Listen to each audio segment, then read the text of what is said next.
लक्ष्मणा धाव झड करी गिरा गजरी बाण जिव्हारी. भाळाला म्हणजे भाळ म्हणजे भाळाला ठीक नाही. बाण लागला. बाण लागल्याच्या नंतर हरणाची व्यथा वाईट झाली. बाण लागल्याबरोबर हरण उडी मारलं वर गेलं. वर गेला आणि वर जाऊन आता बघा किती बारीक विषय आहे बघा. हे हरण आहे, आधी राक्षस आहे, पुन्हा हरण आहे. बाण लागल्यावर वर गेले आणि वर गेल्यावर माणसासारखं बोलले. माणसासारखं जाऊन पुन्हा आवाज डुप्लिकेट काढलाय. आवाज त्याच्या जातीचा नाही काढला, आवाज रामाचा काढलाय. आणि रामाच्या भावाला हाक मारली, धाव ए लखन. ज्या ठिकाणी त्याच्या कपाळाला बाण लागला त्या ठिकाणचं नाव भाळगाव. हे का नाही. नकानी काय डोकं लावलं. हे ठिकाण, ते शिळा, ते हे सगळं लिहून ठेवलेलं आहे. आणि त्याच्यामुळं या ठिकाणाला भाळगाव नाव पडलं. हरणानं डुप्लिकेट आवाज काढला. अजून काय म्हणलं.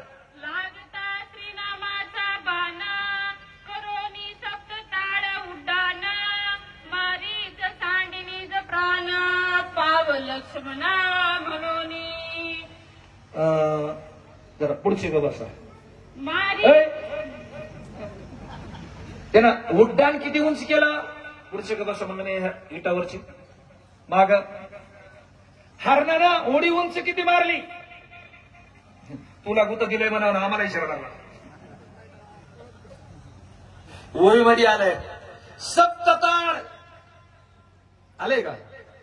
ताडाची झाडं एकावर एक, दोन, दुसऱ्यावर तिसरं, तिसऱ्यावर चौथं, सात ताडाची झाडं उभे करावा. इतक्या उंच ते हरण गेलंय. कसं गेलं त्याला माहिती. ते मायावी होतं, कुठं बी जात होतो. आकाशमार्गी राक्षस पळत होते. त्यांच्याकडे दैव शक्ती होती. एक बघा, एक ओवी बघा भागवतामध्ये. भक्तीचे न्यातिलेपणे दैती देवा अनिले उने माझे नरसिंहत्व लेणे तयाच या महिने. हे राक्षस होते का. देवाला कमीपणा आणत होते. देवाला कधीच भेट नव्हते. देवापेक्षा वर गेला. तिथं म्हणलं ए लखन मी अडचणीत आहे. मला राक्षसाने चौकून वेढा घातलेला आहे. राक्षस मला मारू पाहत आहे. मी संकटात आहे. लखन लवकर ये बाळा माझ्यावर अडचण आहे. हाक कुणी मारली. राक्षसानं. आवाज कुणाचा आहे. रामाचा आहे. आवाज पावसाला. मारीच महाभाव कर श्रीराम स्वरा सारिका स्वर करोनी आक्रंदे दुस्तर दिन पत्रकार महाराज पत्रकार. अच्छा